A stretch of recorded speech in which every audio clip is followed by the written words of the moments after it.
Good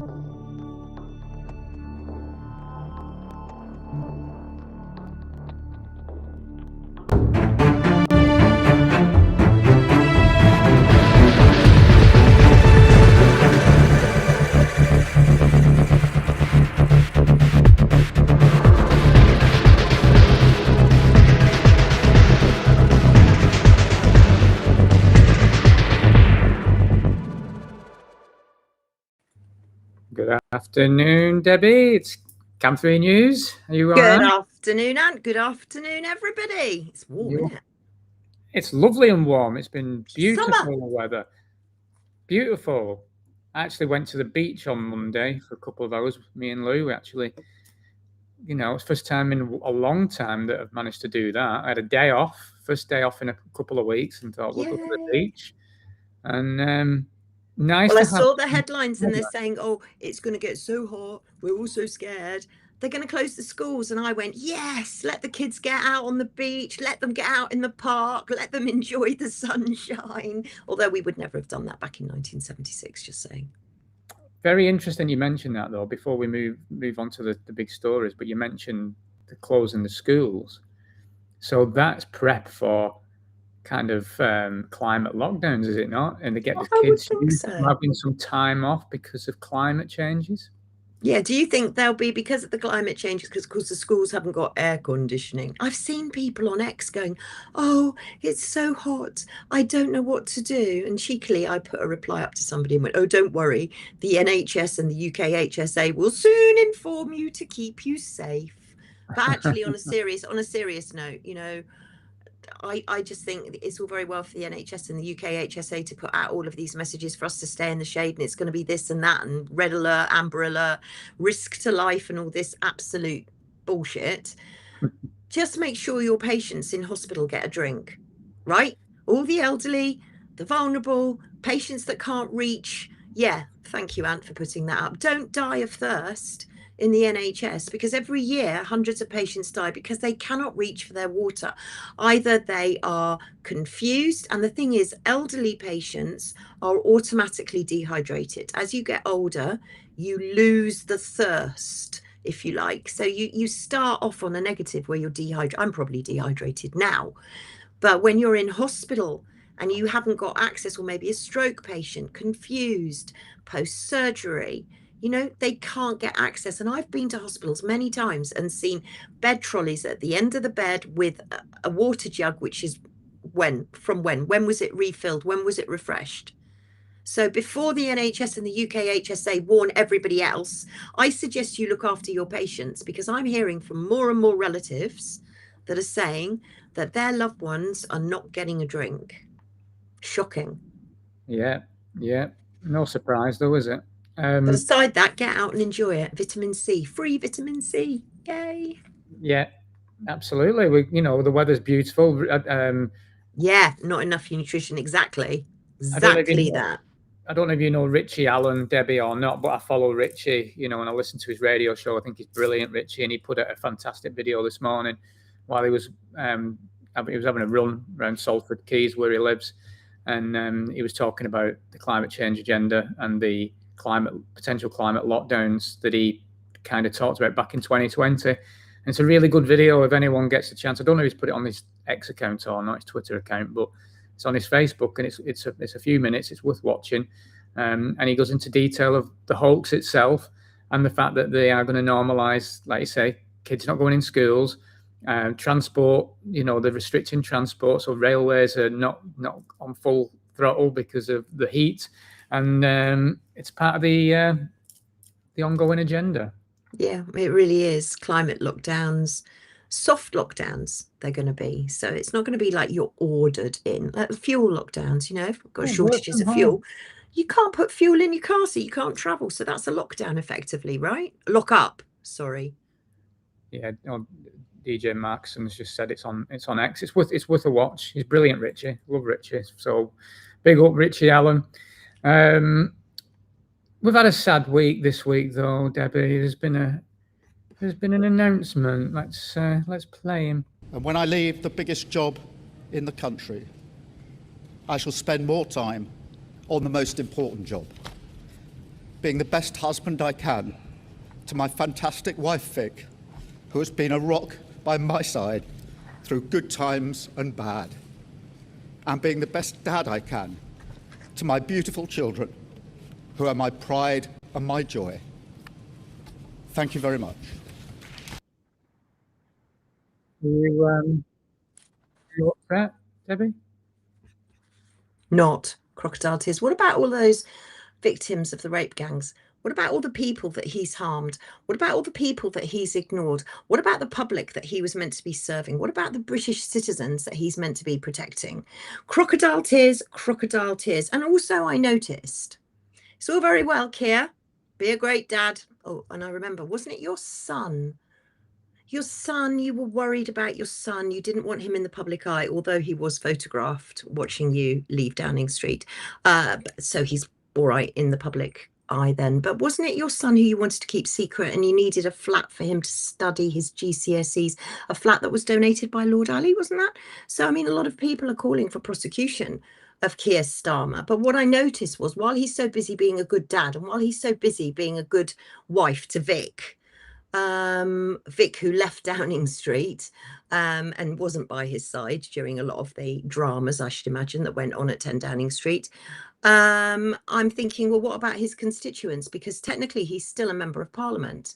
So my best guess, you've heard it here first, folks, my best guess is, since we seem to be in the time of the mayors, what if Keir Starmer slithered off out of politics completely, back to being a lawyer and being a good husband and a good father, and created a by-election in his seat in London? And wouldn't that be convenient for Sadiq Khan to just jump into? And then maybe Sadiq will get a helicopter following him to Parliament, and maybe Sadiq will get an amazing welcome of all the MPs, and then you've got the dream team, right? So I'm just wondering if Keir Starmer is even going to hang around in Parliament, although some people have hinted, Harriet Harman, no, Harriet Harman, no. Harriet Harman says Keir Starmer should be appointed in Burnham's cabinet. No, absolutely no. And the problem is that now we created, and we did, and the political parties created an era of get Starmer out, get Starmer out, get Starmer out. It was like ingrained in our brains, not get Labour out, get Starmer out. And that's exactly what Burnham's done. He's fulfilled all your dreams. He's got Starmer out. But now we've got way worse coming back in. Where do we start? Let's start with this. Been about putting the country I love first. That is why I will resign as leader of the Labour Party. I have spoken to His Majesty the King this morning to inform him of my decision. Trump, naughty Trump, announcing it the night before. Naughty Trump. It's panto season continuing. Oh my goodness, it really is. But actually, what does this mean moving forward? Well, we talked for weeks and weeks and weeks about the fact that Starmer shouldn't have even been in a job anyway. Anyone in industry, he would have been fired. If, you know, but he was brought in to be the inept, pathetic leader, and then you all call for him to resign, like you said. That's what it's designed to do, because he's useless, he's pathetic, but it's designed that way. And then you bring in a hero. Now, this guy's not a hero. That's been primed for this position. He's no hero.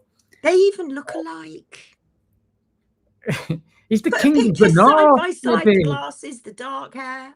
He's king of the north, though. He's with the men on the ground. He's with the people. He's not very popular down south. He's getting booed. Already he's getting booed. He's not that well liked anyway. But like you were saying before, I thought what was quite interesting. I don't need to play any sound on this, but we'll just we'll put it on while we're talking. Is that, he's got, him leaving in the morning to head to Westminster, you know, this big entourage, and like you say, you know, the helicopter, God knows how much that costs. Sky News are filming him as he's on his way to London. And it's just a bit pathetic. It's unprecedented. I think it was a BBC as well with a helicopter, but it's unprecedented. This man is being hailed as a hero. He's not a hero. This is all absolute spin. Popularity. I mean, if you look at the Makerfield vote, you look at the vote, he won by, I think his majority was what, 9,000 seats, right? So I reckon maybe 1,000 or 2,000 of those seats were people that just wanted Starmer out, basically, and maybe were reform voters, but just thought, oh, you know what, we've got to vote Burnham because we've got to get Starmer out. So generously, I would say that 7,000 people in Makerfield have decided the future of both the Labour Party and this country. Now, I'm not blaming Makerfield. It's not their fault. And I heard from a lot of people in Makerfield that they were fed up with seeing an absolute rainforest of propaganda coming through their doors. They were getting their doors knocked on by unwanted campaigners and media. From my parents' house. You tell us. I mean, he actually went, didn't he, Burnham? Turned up at my parents' house, yeah. But, you know, my parents are not me. I would have sent him packing, but I think my dad talked to him for a bit. Says he's an all right fella. You know, he doesn't trust him, but my dad's not daft either, and he sees right through it all. You know, because he's a career politician. You know, but yeah, he's going door to door. You know, isn't it fun? No, but isn't it funny? Do you not think it's a bit odd the way that everything's got to go digital? Everything's got to be digital. We've got to do everything online. You've got to be contacted online. You've got to be texted. You've got to be emailed. You've got to be this. And all of a sudden, when it comes to a by-election, it's really important to have face-to-face contact, knocking on doors, talking, communicating to people, putting paper through the door like the good old times. So isn't it kind of like two-tiered digital ID where all of a sudden for elections and by-elections, we're allowed to cut down a rainforest and use all this propaganda to stick through people's letterboxes? Just saying. Should we see him sworn in? I just find it really interesting. Let's just have a quick watch of him sworn in. Come on, let's see him sworn in. Two Northern Kings with a little messianic shaking of a hand at the end of this clip as well. Just take note. We now come to Andy Burnham, member for Makerfield.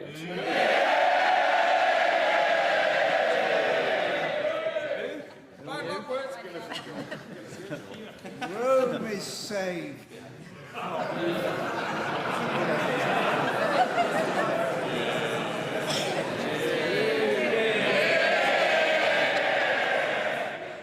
I swear by Almighty God that I will be faithful and bear true allegiance to His Majesty King Charles, his heirs and successors, according to law. So help me God.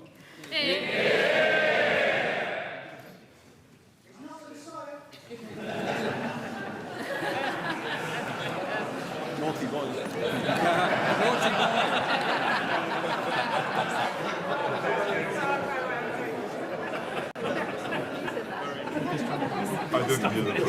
Turn the water into white.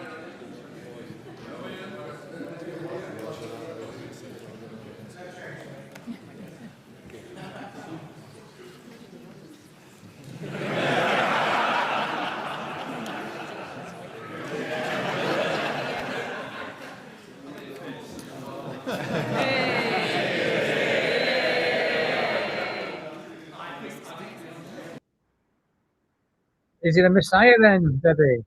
No, he's an absolute monster.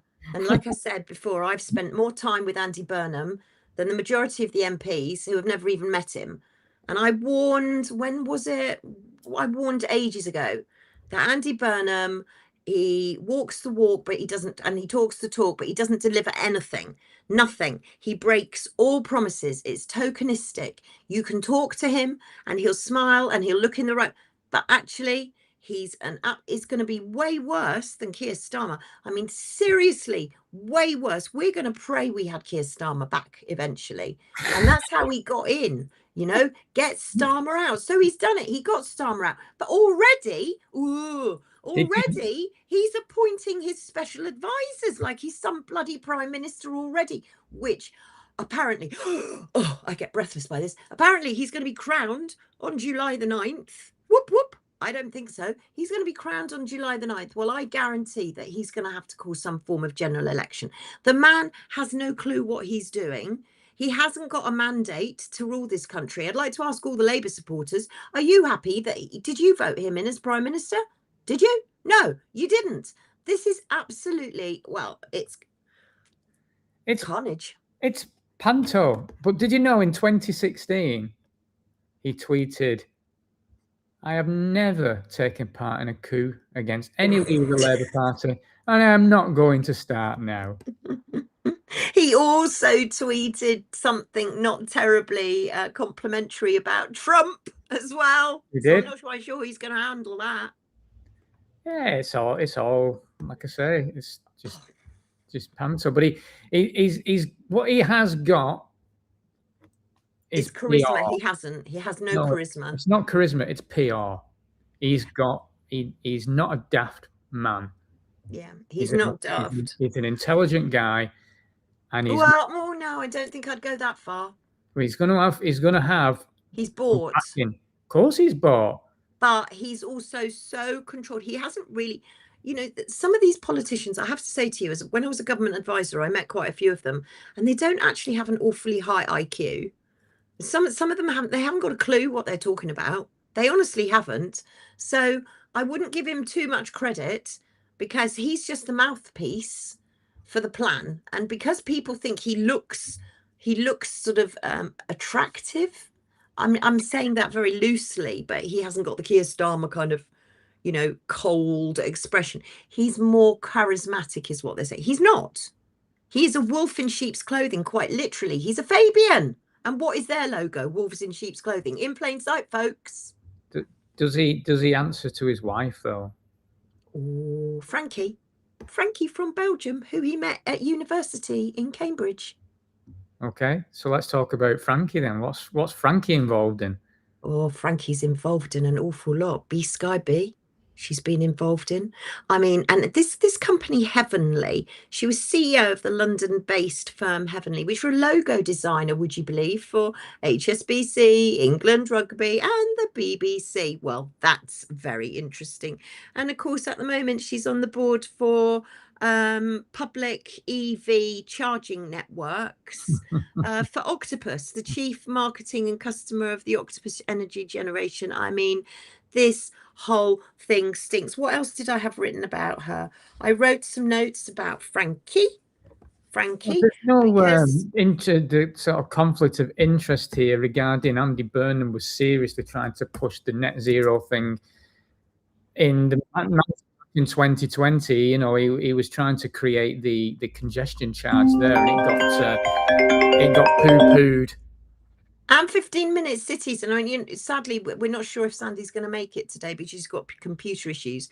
We were going to talk about the whole link with Andy Burnham, not just the ignorance of the Pakistani rape gangs, but also the 15-minute city agenda. But, you know, quickly, you know, my area has always been NHS and looking at what's going to happen to the NHS. And I'm looking at the future of Burnham's cabinet, because since he seems to have automatically presumed, because he's appointing spads that are YouTubers, let's not go there. Gavin, is his name Gavin? I think it is. Gavin, yeah, Gavin Stevenson. Gary Stevenson. We'll put some stuff on him. Yeah, we'll come up. We'll talk about him in a minute. But, you know, Burnham is, he's dangerous. So let's look at the NHS for a minute. So I did went and look at the NHS, and I found an article which was reassuring for me in the way that everything I'd predicted seems to come true. But how he's going to accelerate the 10-year plan, and how's he going to do that? So what's Wes Streeting's role going to be? Because quite clearly, if there was going to be a leadership contest, Wes Streeting would have put himself forward, I would have thought, by now, and is clearly supporting Andy Burnham. So when you start supporting Andy Burnham, you're looking for a position in the cabinet. So he's either looking for a higher position than what he was as health secretary, or he'll want to go back to Health Secretary just to carry on what he's doing. So if we're looking at Burnham as Prime Minister, we're going to be looking at an accelerated 10-year plan, right? So we're going to look at a smartphone care. It's going to be called smartphone care. So you won't get any hospital care, or very little hospital care anymore. AI and robotics are going to be absolutely fundamental in this. And there's going to be a fully automated care pathway. Now, Penny Dash, we've shown you Penny Dash before. Penny Dash chairs the NHS England. Oh, yeah, let's go. Oh, do you want to go back to Marie? Yeah, let's go back to Marie quickly. So, yeah, there's a really good little description of who she is. Well done, Marie. Great work. Earning a lot of money too. This is what you wanted to look at. Yeah, so this is this article, and I found it absolutely fascinating because it's talking about Penny Dash. Now, we've spoken about Penny Dash before because she chairs at the board at NHS England, and we've shown that a lot. This article written by Stuart Linton. Now, Penny Dash, I don't know why NHS England is actually still existing, because it was meant to be folded up. But she says that smartphone care is going to be in the future, AI and robotics. The first time you meet your surgeon is going to be on the operating table, folks, and it'll probably be a robot. And you're also going to be able to type into your phone 3 symptoms, and then you'll be asked a load of questions by the AI software. For example, lift your leg or turn to the left or whatever. And then you'll get whatever help you need, whether that's from a drone arriving with something, whether that's an appointment at your local community diagnostic clinic. But what she says, I found quite horrific. She said to justify robotic surgery, this is Penny Dash, who's a doctor, by the way. She said, who wants dirty, clumsy hands inside your body anyway? Excuse me? Who wants, she said this. She actually said this, and it's in that article. Who wants dirty, clumsy hands inside your body? Well, you know what? I can tell you, I've worked in theatre, and I used to stand at a scrub sink for 15 minutes, and everything that we'd wear was sterile, and they would never, ever dirty hands that went into a body. And hopefully on my part and the surgeons that I work with, hopefully they weren't clumsy either. But she was also talking about AI ambient technology. Now, ears open, everybody, for this, because this is important, and we've mentioned it before, but it's going to come rolling in quite quickly, where if you go to a community diagnostic centre, or if you go to your GP surgery, or you're speaking to your GP, ambient sensors are going to pick up your conversation. So what used to be private between you and your GP, so your GP, even if you told your GP that you'd done some terrible crime, unless it was going to be of danger to someone else, your GP is not allowed to talk about it to anybody. But now all of your conversations are going to be recorded, and then your conversation is going to be transcribed for your medical records. So AI is going to be, in large language models, are going to be transcribing your private medical information. Who's listening to this, folks? Who's got this tape, this recording, this data? Where's it going? What cloud is it sitting on? I don't know. And then within a year, we're going to have NHS Online. And it's going to be a whole new website, NHS Online. And it's going to be a fully digital specialist hospital just for you online. So your bed is the hospital bed, which we've said all along. And it's all going to be delivered. How? Through the NHS app. So if Andy Burnham gets in and Wes Streeting or whoever is appointed, and God forbid if we get Ed Miliband appointed in the cabinet as climate secretary, energy secretary, God forbid. But if Wes Streeting's going to come in, then he's going to accelerate that whole 10-year plan. And it's going to be 1984 on, well, off the scale. So that's what I'm looking at with regards to, oh yeah, patients' records. This is another thing. Patients' records are going to move between virtual and physical services, which apparently is going to give you more control. That's how they're going to sell it to you. It's going to give you more control. There's going to be online hospitals. Most hospitals will now be online, and they'll be digitally connecting patients to physicians and consultants, but you don't know if that consultant is a real consultant or is sitting on a beach in Australia or is even an AI chatbot. You won't know who you're talking to. And Penny Dash has said all of this in this article. Now, don't forget, Penny Dash, CEO of the NHS England, but she was also with McKinsey for a long time, you know, and Boston Consulting Group. And she's done a review on the landscape of patient safety. I say, I honestly do say, if you want to see Penny Dash in action, go and have a look at some of the NHS England board meetings.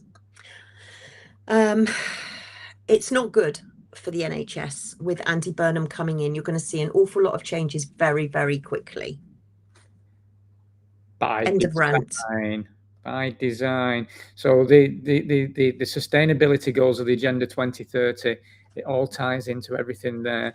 Let's listen to Mr. Burnham.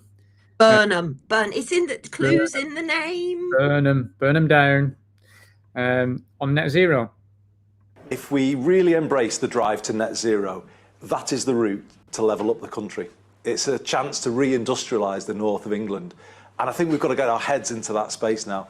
This is the chance we need to bring about the change that we've been promised, a more balanced country, and crucially, a north of England that has industry of the future. And I'm here to say, I'm ready to work with anybody who wants to make that happen. He always painted such a lovely picture that it's good for us all. I know, but he's rowing back on it now. But I don't know how he's gonna, because I mean, Ed Miliband is like, ooh, is he going to bring back David Miliband? I mean, I can see Sadiq Khan coming back. I mean, they're going to have the dream team. Maybe Blair, Gordon Brown's going to be shipped in. I don't know, but what I do want to know with Andy Burnham, and actually, here's a question for everybody that's watching: what ticket? If you were going to vote, and I'm not suggesting anybody is going to vote or anybody wants to vote, but if you were going to vote, what ticket would attract you most? Would it be digital ID? Would it be climate change? Would it be immigration? Would it be the rape gangs? What would it be? Because it looks like Restore are going on the ticket of rape gangs, because that horrific Rupert Lowe 200-page rape gang report that came out. Reform, are they going to go on? That's if he calls a general election. Are they going to go on immigration? Is Andy Burnham going to go on energy? Is he going to go on digital ID? Is he going to drill the North Sea? What's he going to do? But my question to people out there is, what would attract you most out of all of it? What is the one thing that you'd think, actually, do you know what? I'm going to go for that, because that is what I think is the priority issue. It's going to be a different priority issue for everybody. But, you know, these political parties, if we're going to end up having a snap election, these political parties need to get their ducks in a line, and they need to know what the British public are going to go turn out and vote for. That's if the voting isn't rigged, of course. I mean, there's always that worry. So what ticket would make you vote? There's nothing that's going to make me vote. Because there's no one to vote for. No, I know, but that's what I mean. If in worst case scenario, and you were mandated, because that's what's going to happen soon, we're going to be forced to vote. You're going to be made to vote. It's going to be compulsory. I won't be made to be voting anything. I won't. No, I know we won't. But that's what Burnham's going to do. We're going to come down with communism 2.0, you know, in accelerating in quite quickly. But if we are going to go for a general election, if we're going to get Labour out, what is the alternative? What's the sweetest of the bitterest pills? I don't know. Well, who do these people swear allegiance to? He's already voted. The king. He's voted. So he's sworn his oath to the king. The lizards. And what about this little bit of footage of Andy? I think we need to now reach out, and we need to show that we are listening to people across the board, including in the community. It is clear that when we went into the last election, relationships were damaged. As leader of the Labour Party, I would make it my business to put those relationships right. And as a start of a 10, I can say tonight that the first foreign visit I would do as leader of the Labour Party would be to Israel to show. Did you notice who was sat next to him? Oh, yeah, I can see her, yeah. Yvette Cooper now. Yvette Cooper, she's, she and her husband, ex-Chancellor, Ed Balls, they are Privy Councillors. Yvette Cooper is well up in the whole Fabian thing. And seeing Andy Burnham then, I mean, honestly, what do you say? Well, what can you say? Israel. Well, it says a lot. But he's listening to the people. No, he's not. I think, do you know who I think he's listening to? I think he's listening to the WEF. He's on there, you know, he's got a lovely big page on the the World Economic Forum. He's a WEFer, of course he is. And a Fabianer. A lovely combination, don't you think? Yeah, I think they're all signed up to Summit though, aren't they? You know, and it all points to the end of the day, they get into these places and then they're told how they behave and where to go, because they'll have stuff on Andy. Oh, it's loads going to come out. I mean, it's all rinse and repeat. There's, you know, anybody that would want to replace. Yeah, it makes me feel pretty sick too, Kim, for sure. But anybody who thinks that Andy Burnham, they're talking about the Burnham bounce already, and I mean, we've got people chanting Andy Burnham's a wanker. We've got him being booed. He's not the popular person. If you're watching from another country and you're thinking, oh, you know, the Brits really want Burnham, we really don't. It's a tiny proportion of the population and it's being hyped up. He's being made into some rock megastar. Yeah, he's the Messiah. He's going to turn, you know, water into wine. He is. Walk on water, honestly. He is going to be. We are all doomed. But they make Andy Burnham in that parliament of you know, thuggery and thieves and corruption. They're all laughing and along with it all. It's a big joke. Pantomime. And again, the people are the ones getting crushed. You vote. It's always us with slaves. You vote these people in, and the majority of them are just corrupt. They're all corrupt. You know what? I don't trust any of them. In fact, I have to say, there are now very, very few people that I trust. And when people say to me, oh, will you do this and will you do that? I am now, trust me, I've been bitten. I'm now very careful who I work with, who I talk to, and who I associate myself with. So for people that say they don't see much of me, that's for a reason, because there aren't many people that I trust. I don't know why you're talking to me, Debbie. I do, Anne, I do. But you know what? You know, people that come onto Camp 3 feel the same as well. You know, there's a lot of paranoia going around at the moment, not just about who can you trust, what's real, what isn't real, what you're being shown by political parties, what you're being shown by legacy media, and what you're being shown by some alternative media as well.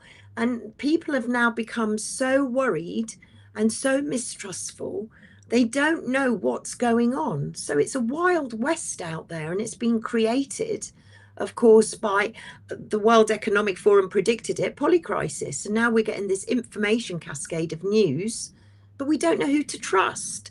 Who's running all of these platforms and podcasters? Who's paying for them? Where's the narrative coming from? So many questions, but not many answers. So I understand why people are feeling nervous about who they're listening to. And we're no different. You know, we're no different. We are also feeling suspicious about who we listen to. So we get where you're coming from. Yeah, I'll distance myself quite a lot anyway. But and me back to Parliament. You know, you know, they'll all be behind Starmer while he's in power, and now they'll all be behind whoever the next puppet is, and we know that's Burnham because he had a little jog the other week. We put that footage on there. He had not in his shorts. Yeah, and no, I'm trigger not gonna warning. I'm not going to It's play that lunch. again, no. But I am going to play one of your favourite politicians, Lammy. Oh. Look, I've known Andy Burnham for over 25 years, I think, in politics. We were both protégés of the late Tessa Jowell, and worked together very closely when he was back in Parliament. I think I supported him for one of his previous bids to become leader of the Labour Party. Look, I've known... You know... They're all sucking up. They're colon crawlers. Of course they are. I was speaking to somebody in Australia, the other day, and I was saying, oh, they're all colon crawlers, and the further they crawl, they'll end up vomiting themselves out. And he said, oh, you Brits have such a way of putting things. But it's true, isn't it? It's true. There's not one Labour MP with the balls to challenge Andy Burnham. How bad is that? Well, they know that he's primed for it. That's why, because he's there to do the next stage of the agenda. That's what he's put in place for. And of course, absolutely right. They want us mistrusting each other and divided, and it works. Yeah, it's worked very well. But not just that too. If you think about a general election, so hypothetically, he gets crowned on July the 9th. Mm-hmm. He needs a mandate. He can't move pretty much on anything moving forward because the Labour Party were elected in on Keir Starmer's mandate, which was what? Change. Change. That was the whole mandate. There's nothing to do with the mandate because nothing to do with the digital ID, of course. That wasn't on there. But he'll need a mandate and he'll have to go to the country. Now, if he goes to the country at the end of the Labour term, which is got another 3 years to run or something, he'll never get back in. But with Reform and Restore and all of the right parties in absolute chaos, he might just stand a chance if he calls a general election now. I think if he gets crowned on July the 9th, then you've got the conference. You see, the conference, you've got the September recess, so Parliament will go on holiday until they come back, where the King's State opening of Parliament in September. And then they all go off again. They're no sooner in Parliament for a week, and then they all go off again for all of their conferences. So that's when everything needs to be lined up. And Andy Burnham's either going to announce a general election then, I would imagine, or before. We'll see. All to play for.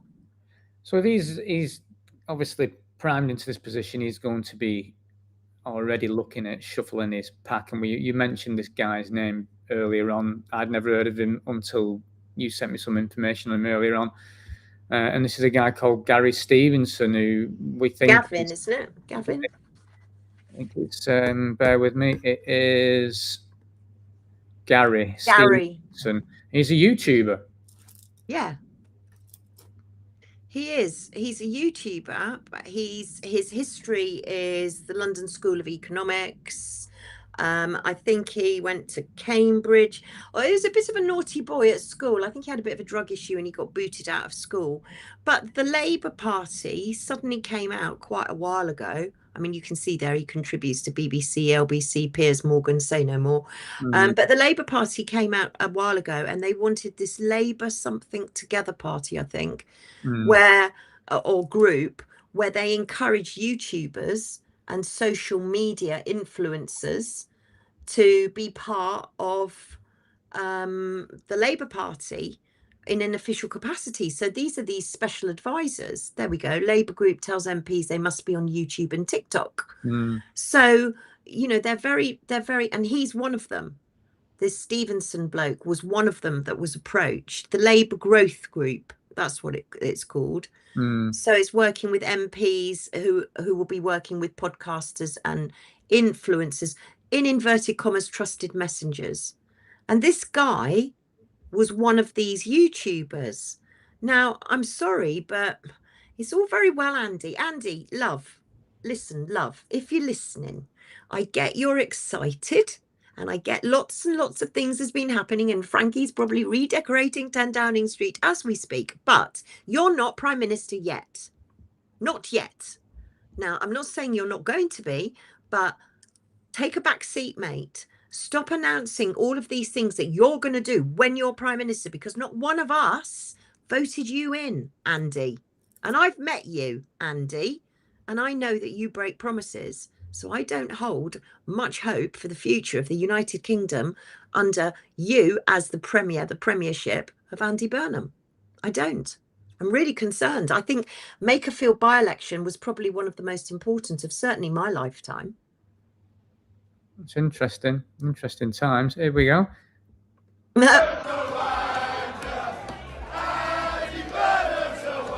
a song.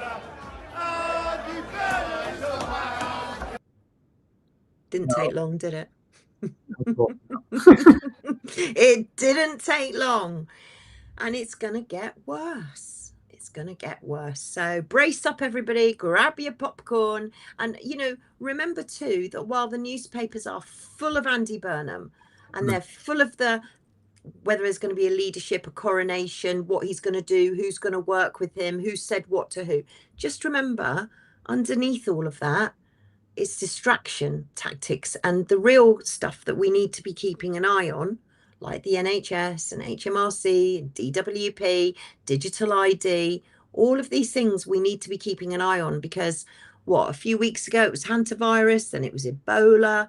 Now it's all being focused on Andy Burnham. So I'd say everybody just take a step back, enjoy the hot weather, enjoy the lovely weather, and keep an eye on other things that are going in the news, because the mainstream media want you to talk about Andy Burnham and the general election coming up. Cooked, yeah. Speaking of the NHS and health in general, then, Debbie, what's going on here? Oh, Ant, let me get my notes out. So new diabetes treatment gets landmark approval for the NHS. So this is NICE guidelines. They've approved a drug. They make these drugs so you can't pronounce them. So teplizumab, and hopefully we'll be getting Cheryl on to talk to us a bit more about this, otherwise known as Zealand, made by Sanofi. Now, this is a drug that's a monoclonal antibody, and I automatically go, monoclonal antibodies. They're very powerful drugs. And what they're saying is that if somebody, even pre-symptoms of diabetes 1, which is normally insulin-dependent diabetes, so diabetes 2, type 2 is diet managed normally, and type 1 is insulin managed. So if there is a possibility that somebody will need to go onto insulin, they're now suggesting that people take this teplizumab as a one-off treatment by intravenous infusion every day for 14 days. So you've literally got to have this thing, this monoclonal antibody, infused into you for 14 days every day. Now, they've got 2 studies on it at the moment. Yeah, this is the NICE guidelines. I'll come on to this in 2 secs, because they've got 2 studies at the moment. One is for children 8 and over who have type 1 diabetes in its early stages. And the second study is for adults over the age of, I think one is approved for children 8 and over, and one is for the over 18s to 65. So you've got 2 studies going on at the moment, and they're black triangle. This is a black triangle medication, which means it's got to be under extra surveillance and vigilance, like the COVID vaccine was, like all of the other antivirals and monoclonals that were coming out as well. So experimental drug. Now, you don't just have to have it by drip, but, oh yeah, the first study, 2 years to 17, and then the other was 80 to 70. However, this is a very, very dangerous drug. And you just went onto the NICE guidelines there. And if you scroll down the page, you'll see, if you take some time when we've finished broadcasting, go back and have a look at this and take some time to have a look at it, because what it says is that this is a humanized monoclonal antibody and that there are contraindications. Now, the contraindications are that all patients should receive all recommended vaccinations prior to treatment, as teplizumab may interfere with the immune response and decrease vaccine efficacy. It's also not recommended within 2 weeks of having an mRNA injection or 6 weeks after. But some vaccines you're not allowed to have for up to a year. So there's a lot of misinformation, confusing information on this page in itself. It's also got cautions. So for the elderly, 65 years and older, no information available, but risk of cytokine release syndrome. Now, cytokine release syndrome, that is listed as common or very common on the side effects. That means basically that your immune system goes into overdrive and recognizes that something's wrong and goes into attack mode. Literally everything goes into absolute overload, which is why it's called cytokine storm. And this can be fatal. You know, cytokine storm can be fatal, but as well as that, the side effects, you've got chills, diarrhea, leukopenia, lymphopenia, neutropenia. I mean, we're looking at loss of white cells. We're looking at an awful lot of very, very dangerous side effects. So what I would say to people is, and again, avoid use during pregnancy, not for breastfeeding. There is not the data on this. And it says you've got to monitor, you've got to keep eyes on blood counts. You know, to me, somebody that has not developed full diabetes 1, where they are reliant on insulin, would you, or maybe hasn't even got any symptoms of diabetes, would you want to risk your life literally on this drug? And they tell you not to drive as well, and it can make you very drowsy and cause fatigue.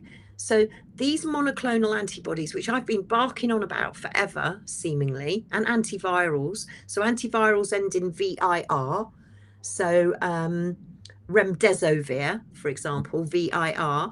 And then monoclonal antibodies end in MAB, like this one, teplizumab. And this could effectively, it's interfering with your immune system. Now, many people have had COVID jabs. Many people are having GLP-1s. Many people are having flu jabs, shingles jabs, you name it, whatever. Now, how all of this concoction goes together, I have absolutely no idea. But this apparently is going to be the new miracle cure and the new treatment moving forward for people that are insulin or are about to become insulin dependent diabetes. And let's not forget GLP-1s, skinny jabs, and Cheryl Granger's got a lot to say on that. So we will get back to Cheryl. She'll be with us soon, I promise. GLP-1s also skinny jabs, right? But were originally for diabetes. Because you've got this guide as well, haven't you? Yeah, there's a little guide there. You can go and have a look, and that's kind of written in easy read. But this is what I've been saying all along. All of our, see the drip, the needle, the infusion. Once infused, you can't uninfuse. They're talking about autoimmune type 1 diabetes, which is what this is targeted for. So if anybody suggests to you that this might be the way forward for you, what I would suggest is do your research, do your investigations, and do your own risk benefit study or score on it. You know, is it over what are the risks and what are the benefits? But I've been warning for a very long time that these new medicines, these new biologics, the ones that we can't pronounce, we can't even say, they're coming down to the pipeline, and the old ones are slowly disappearing. That's why you're seeing pharmacies emptying of stuff that you can't get anymore, all the good old-fashioned stuff you can't get. People are getting prescription drugs. They're being told, sorry, the one that you had, we can't get it anymore, so now you've got a new one. These are all new treatments coming down the NHS pipeline, of which Andy Burnham and maybe Wes Streeting or whoever will be controlling. And the MHRA, let's not forget. See, sticking it on, sticking to vaccines and things like that. I see, Chris Whitty was tweeting the other day about the HPV one, wasn't it? That's been in the news, hasn't it, this week, where they're saying that the cervical cancer's fallen to 0. I don't know how they manipulate their figures, but I'm sure it will be manipulated. Well, I suggest Chris Whitty stays to a specialist subject, which is Ebola, which seems to have gone off the headlines as well. What happened to that, Ant? Well, people are not scared enough. No, they're not. They're really not scared enough. One thing I do want to mention very quickly that's completely off topic. But Sandi said something to me the other day, and it's kind of resonated with me a bit. Well, it's resonated with me a lot. Because we don't have any governance in England. Yeah. And I find that quite extraordinary because I'd never thought about it before. We've got the Scottish Parliament, we've got Stormont in Northern Ireland, we've got the Welsh Assembly, and we've got Westminster. But what do England have? Because Westminster's all nations, right? So what does England have? What representation, considering that we're the biggest country by population and probably by size, what representation do we have? And we actually don't. Isn't that weird? Well, it is weird, yeah. We've got the City of London. It's its own country anyway. City of London. Oh, yeah. Oh, well, that's where Sandi, and I know that somebody wanted me to talk today about Lloyd's of London, and I'm sorry I didn't have enough time to, but that's something for... Clarkson. Don't stop. Oh, we were talking about that before. Now then, you just hit. You started something. Oh, whoa. Have we got that clip of Clarkson by any chance? I've not got it. No, but Do you know what? Don't even go. Just don't start me. Clarkson. So he comes on to do a short or on video, and he says, I'm not dead. I'm not dead. Everybody, don't panic. I'm not dead after the emotional, I've got advanced prostate cancer and all the rest of it. And I think he's been, I think he's had quite a few. Yeah, and he's also been on GLP-1s. I think he's had something to do with skinny jabs too. But anyway. So he comes on and he says, I'm alive. I'm all right. I'm fine. And you know why, everyone? You know why? It's because I had a test. It's because I had an early test and they could catch it early. You've all got to go for a test. Test. And do you know what? Don't worry about telling the truth. Just lie. Just say whatever you have to say to get a test. And I'm like, and how do you know that test is right? If you test, we know that what they're testing for, they're going to find anything. They're doing PCRs, especially on rapid cycles. And even if they do a blood test, how do you know that on the app, if that's your blood, if that's your test? Because we know the information's wrong, because we know AI cocks up, right? So he's telling everybody, test. And I'm saying to everybody, leave it. Don't go testing for anything unless you really have to. But to be honest, even if I thought there was something wrong with me, I don't think I'd go and have anything tested. I think I'd just sort it out myself, to be honest. So I was horrified at Clarkson. He told everyone, yes, I know, he did. He told everyone to lie to their doctors, just grab a test. No sympathy. Kim, totally with you on that. Well, you can tell, can't you? I was incandescent. There's been a few things that I've been incandescent. PCR testers, PSA testers. Yeah. Oh, don't start me on PSA. Because it's like when ladies go and have a smear. Our bodies change every single day. What at one level one day might be a completely different level the next day. It depends on where you are, what you're doing, how you're stressed you are, what you've eaten, everything. I thank you for that. You've revved me up nicely now before lunch. PSA. Yeah, gentlemen, they are coming for your prostates. It's that simple. Keep your prostates protected is what I'd say. Keep them private, keep them protected. They're also coming for your kids.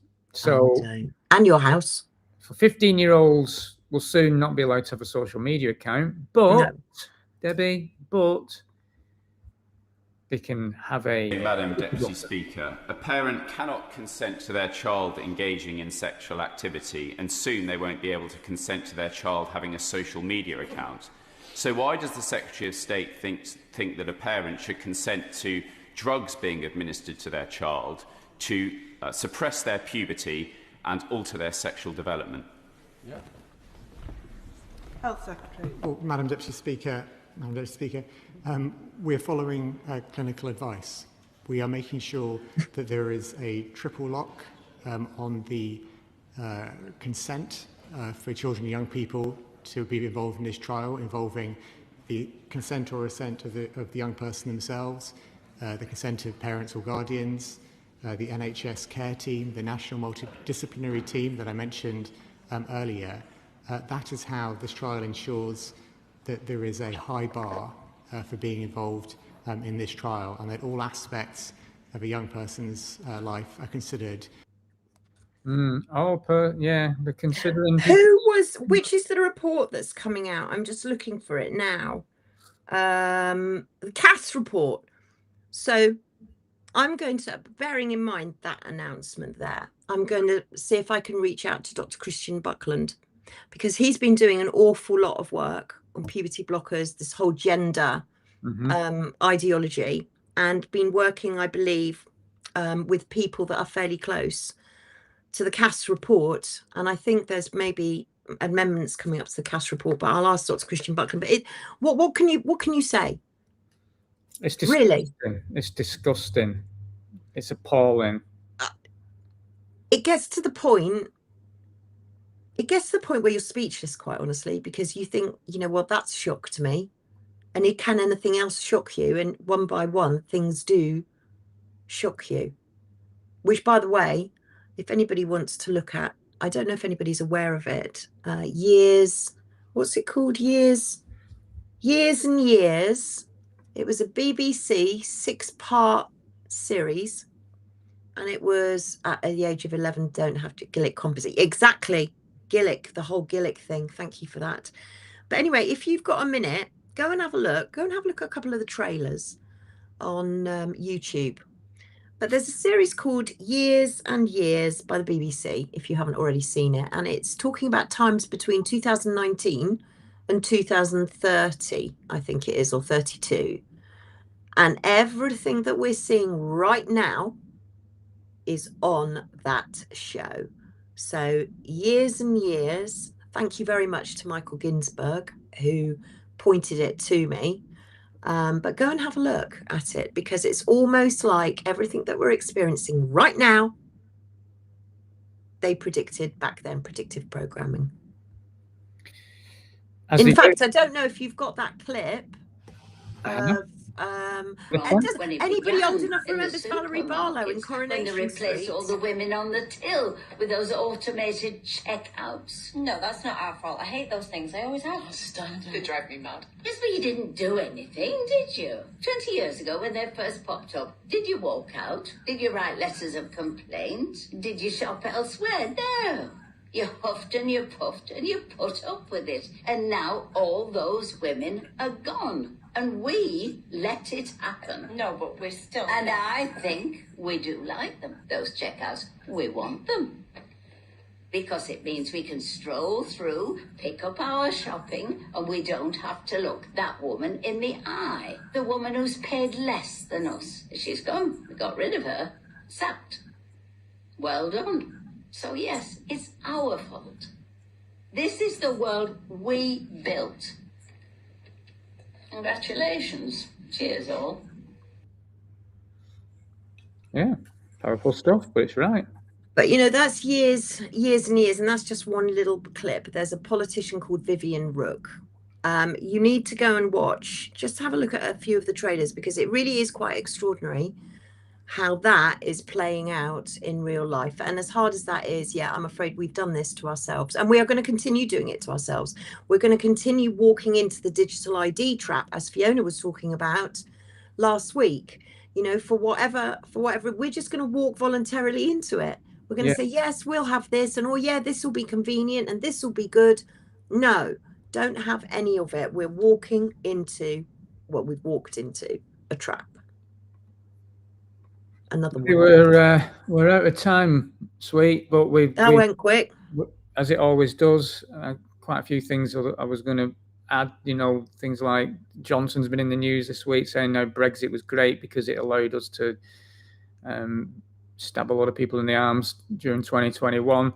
There's a number of other things that's happened. We had a train crash, a head-on train crash, which apparently 33 people were injured, which I thought was an interesting number. 33. Very sad for the train driver. The train driver had only been a train driver. Surprising, even though he was 60, he'd gone to the trains late, and I think he'd been a train driver for 7 years. Yeah, it's horrific. It was absolutely horrific. Then we've had attacks in Edinburgh. We've had continual attacks all over the country. We've had protests. The trouble is, there is so much to cover, and if people are thinking we're not covering something, and for a specific reason, the only reason is that we just don't have enough time. Well, we don't, and we try and fit in as much as we possibly can, and we'll continue to do so, and we'll be hopefully back next week with whatever else madness has been going on. But should we have a bit of music? Yeah, let's have a bit of music. Let's hope the music works. So sometimes we've had a bit of issues, sometimes streaming the music. I don't know why, but we'll play it out, and we'll enjoy the sun, everyone. Keep hydrated. Enjoy the weather. Absolutely. Summer. We've got a bit of sunshine for a change, which is wonderful. But don't look back in anger.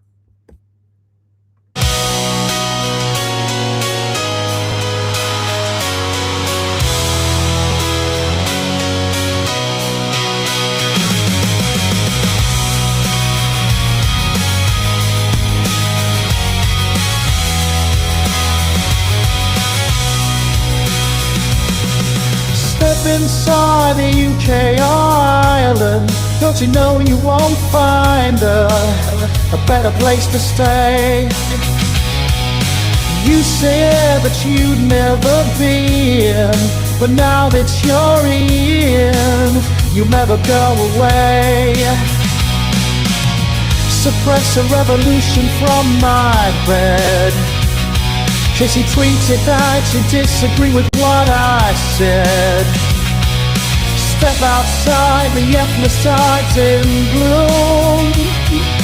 Stand up inside the magistrate's last sentence, 'cause you tweeted me. We ain't ever gonna deport them all. Oh, migrants can stay. You know it's too late to stop the country's decline. There'll be rises in crime rates, but don't look back in anger, you heard me say.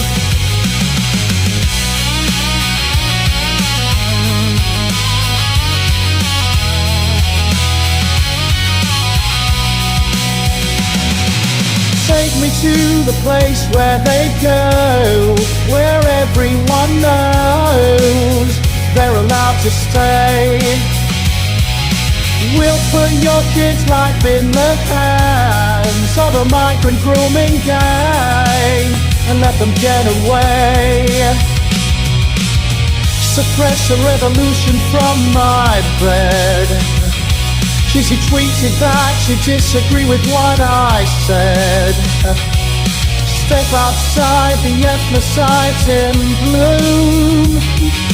Stand up inside the magistrate's life sentence, 'cause you tweeted me. We ain't ever gonna deport them all. So migrants can stay. You know it's too late to stop the country's decline. There'll be rises in crime rates, but don't look back in anger, you heard me say.